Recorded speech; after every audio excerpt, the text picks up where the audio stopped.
చేయకుండా ప్రతిపక్షాలను నిందిస్తే ఏమొస్తుంది ఆయనకి?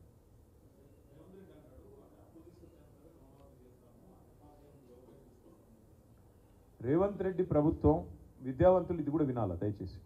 రేవంత్ రెడ్డి ప్రభుత్వం శ్వేతపత్రాల పేరిట కొన్ని రోజులు గారడీ చేసింది. ఇది ప్రభుత్వం వచ్చిన కొత్తలో శ్వేతపత్రాలు, ఖజానా అప్పుల పాలైంది, అది ఇది అని చెప్పి సొల్లు మాటలు చెప్పారు.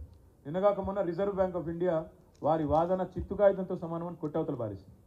రిజర్వ్ బ్యాంక్ ఆఫ్ ఇండియా మొన్న విడుదల చేసిన నివేదిక దయచేసి మీరందరూ తెప్పించుకొని చూడండి. సరే, ఇప్పుడు పత్రికలు మీరు రాయరు, మాకు తెలుసు, ఇప్పుడు పాపం మీ బాధలు మీకున్నాయి. కానీ వాస్తవం జరిగింది ఏంది? 3,89,000 కోట్లు మాత్రమే రాష్ట్ర ప్రభుత్వ అప్పు. 7 లక్షల కోట్లు అని కాంగ్రెస్ ప్రభుత్వం చేస్తున్న ప్రచారం చిల్లర ప్రచారం, దివాలా కోరు ప్రచారం అని చెప్పి రిజర్వ్ బ్యాంక్ ఆఫ్ ఇండియా నిన్నగాక మొన్న ఎండగట్టింది. దయచేసి తెప్పించుకొని చూడండి. రిజర్వ్ బ్యాంక్ ఆఫ్ ఇండియా చెప్తోంది 3,89,000 కోట్లు మాత్రమే అప్పు. కాంగ్రెస్ ప్రభుత్వం చేస్తున్న ప్రచారం 7 లక్షల కోట్ల అప్పు అనేది శుద్ధ తప్పు అనేది నెంబర్ 1 పాయింట్. రెండో పాయింట్ ఏంటంటే, అప్పు చేయడమే తప్పు అన్నట్టు నిన్నటిదాకా సన్నాయి నొక్కులు నొక్కిన కాంగ్రెస్ సన్నాసులు మరి మీరెందుకు అప్పు చేస్తున్నారండి?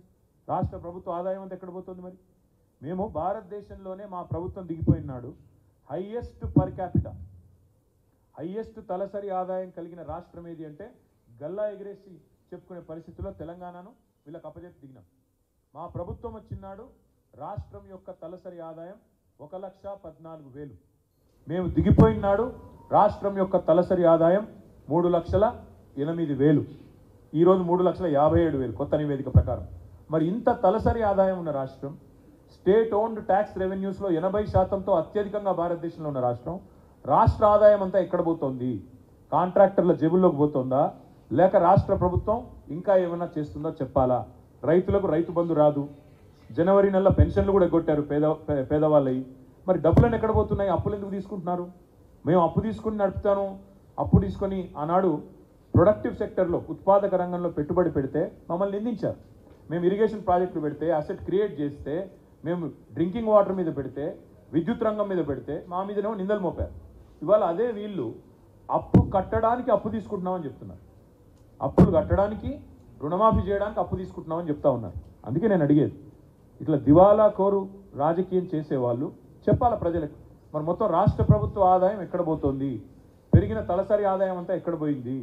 కేసీఆర్ గారు బ్రహ్మాండంగా మీకోసం అప్పు చేసినా ఉత్పాదక రంగంలో పెట్టి తలసరి ఆదాయాన్ని పెంచి భారతదేశంలో అగ్రగామిగా నిలబెట్టిన రాష్ట్రం తెలంగాణ. అట్లాంటి రాష్ట్రాన్ని ఈరోజు ఎందుకు మీరు నడపలేకపోతున్నారు? ఇవన్నీ కూడా ప్రజలకు చెప్పాలి సమాధానం. అన్నింటికి మించి రాష్ట్ర ముఖ్యమంత్రి, రాష్ట్ర ఆర్థిక మంత్రి రాష్ట్ర ప్రజలకు క్షమాపణ చెప్పాలి.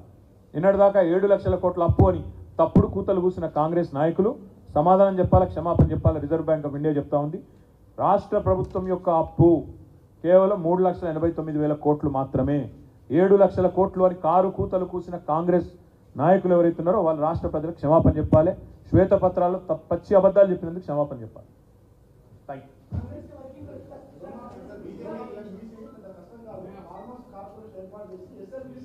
సరే, ఇక అవన్నీ చూద్దాం. నేను అనేది అదే, రుణమాఫీ ఆయన మొదలు December 9 అన్నాడు. ఊసర వెళ్ళి రంగులు మార్చినట్టు రేవంత్ రెడ్డి తారీఖులు మారుస్తున్నాడు. చూద్దాం ఏ సంవత్సరం చేస్తాడు, ఎప్పుడు చేస్తాడు చూద్దాం.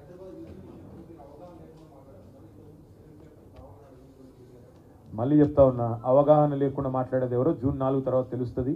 బీజేపీ కుట్రలు డెఫినెట్గా రాష్ట్ర ప్రజలు అర్థం చేసుకున్నారు. వాళ్ళకి హైదరాబాద్ మీద వాళ్ళ ఆలోచన